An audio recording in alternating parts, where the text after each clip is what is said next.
And so let's do one more. Again, I'll try to be quick with this, but I want to show you one that's maybe just a hair different in the sense that we're going to have a fraction there.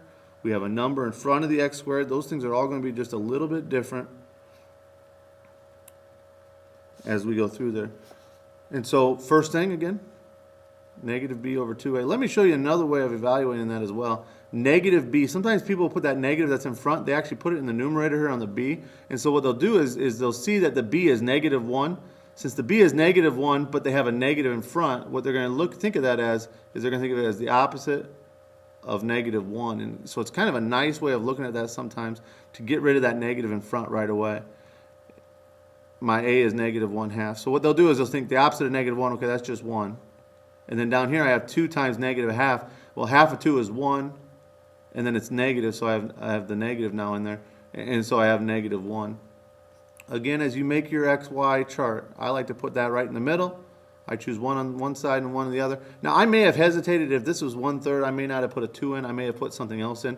But since this is a half, 2 is going to end up working pretty good here. And when I say 2, I mean negative 2, just so we know. Now, here's a key part here. 0 is not going to be difficult to calculate.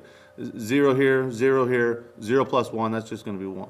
The negative 1 and negative 2, though, be very careful here as you go through it. And this is why I wanted to go through this problem. When I plug in the negative 1, I'm plugging negative 1 in for x. Now notice it's minus x, and I'm plugging in negative 1 for x. And so look at these situations here, because we got to be real careful with those negatives. First of all, subtracting a negative 1, that's going to be plus positive. I have to do my exponents first. So I have negative 1 squared. Remember, the x was being squared, and x is negative 1. So I'm taking negative 1 squared. When you're taking negative 1 squared, you got to have the parentheses on there because we're taking negative 1 times negative 1. Now, negative 1 times negative 1 is actually positive 1. And so when I go through and do that, I actually get a positive 1. Negative 1/2 times 1 is negative 1/2, plus 1, plus 1. So as I go through there, negative 1/2 plus 1, that's going to be positive 1/2.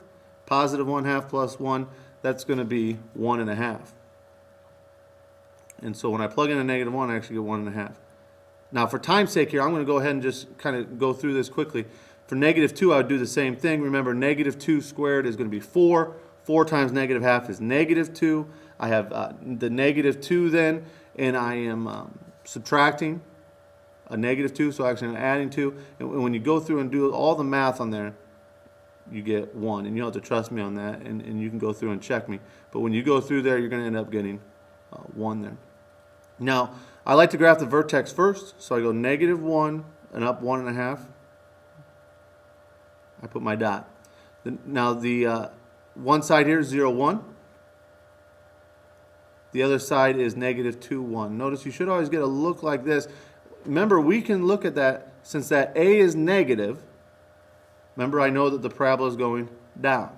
And so I should expect this. If all of a sudden I did this and I had this here, but then I had a dot up here somewhere, I would know I've done something wrong there. If this is truly the vertex, this should be the highest point. There shouldn't be anything above it. So if you've either got the wrong vertex or you've done something wrong with this one right here. And so keep those little things in mind as you try to do this. I want to draw that nice smooth curve through there as we come around. Okay, this is actually, for all you video gamers, this is actually how they run video games. In a video game, when you're throwing like the football in Madden and stuff like that, that's all through math equations and stuff that they do that. And so when you throw that football, the football, goes like this because of gravity there.